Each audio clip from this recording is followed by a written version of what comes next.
Hello friends, welcome to Management Study with channel. In today's module, we will discuss about HRM characteristics, HR strategy, HR system, typologies and functions. Characteristics of HRM. It is diverse, strategic with an emphasis on integration, commitment oriented.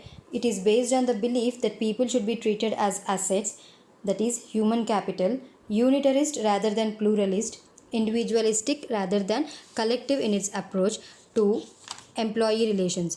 It is a management driven activity and the delivery of HRM is a line management responsibility. Also, it is focused on business values. HR strategy.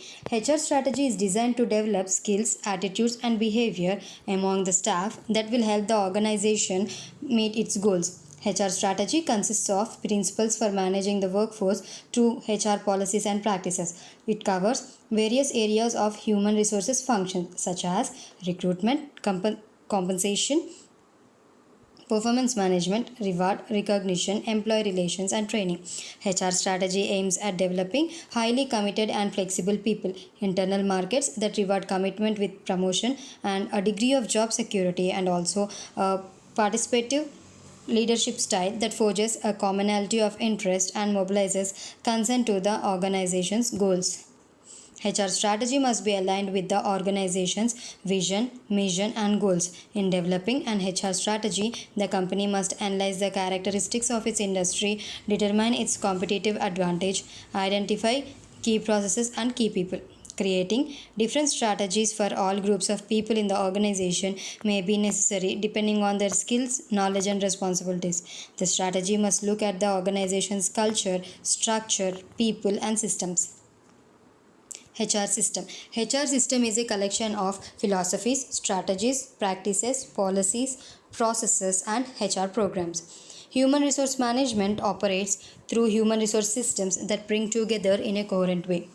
HR policies describing the overarching values and guiding principles adopted in managing the people. HR strategies defining the direction in which HRM intends to go. HR policies, which are the guidelines defining how these values, principles, and the strategies should be applied and implemented in specific areas of HRM. HR processes consisting of the formal procedures and methods used to put HR strategic plans and policies into the effect.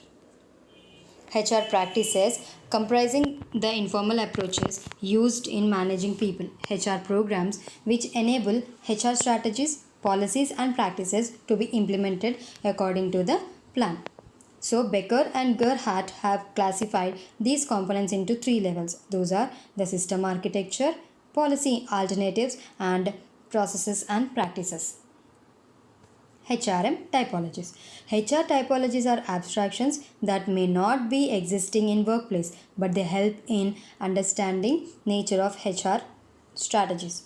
Academics have proposed three models to differentiate between ideal types of HR strategies. Those are control-based model, resource-based model, and integrative model.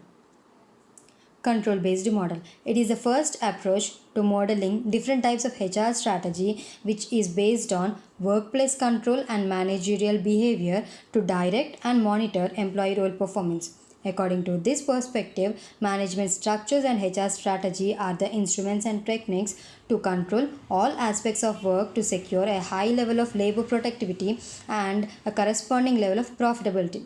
There are two types of control. They are bureaucratic control and technical control. Bureaucratic control includes written rules and procedures covering work. Technical control includes machinery or systems, that is, assembly line, surveillance cameras that set the pace of work or monitor employees' behavior in the workplace. And managers can also use a divide and rule strategy using gender and race to foster the managerial control.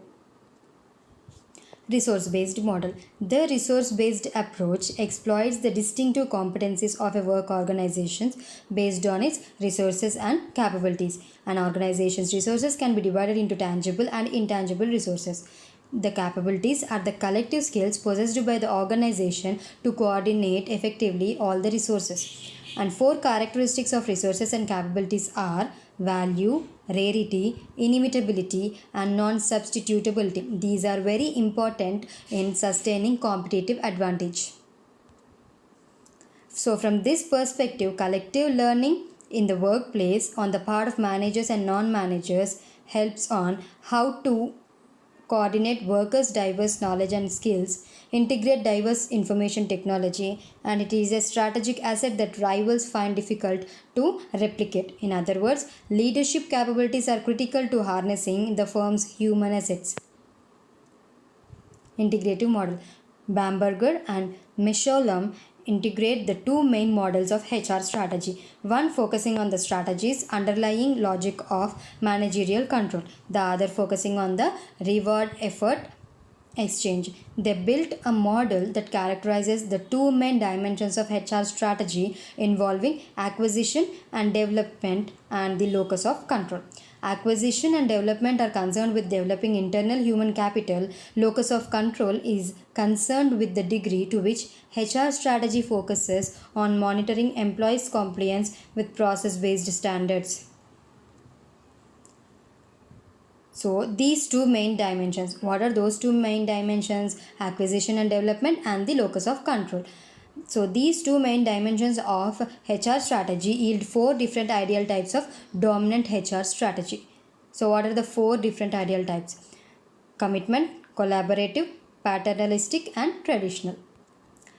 The commitment HR strategy is characterized as focusing on the internal development of employees' competencies and outcome control.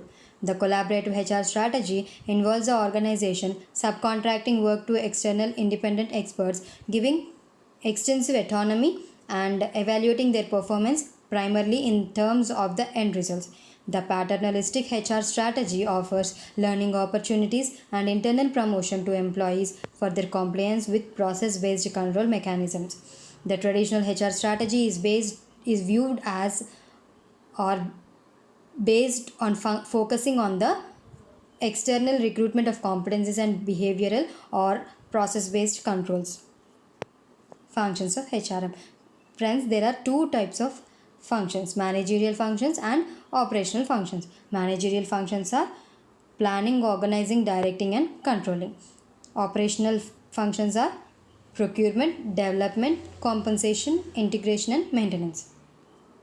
So let us discuss first all the managerial functions of HRM. Planning. It is a determination of future course of action to achieve results.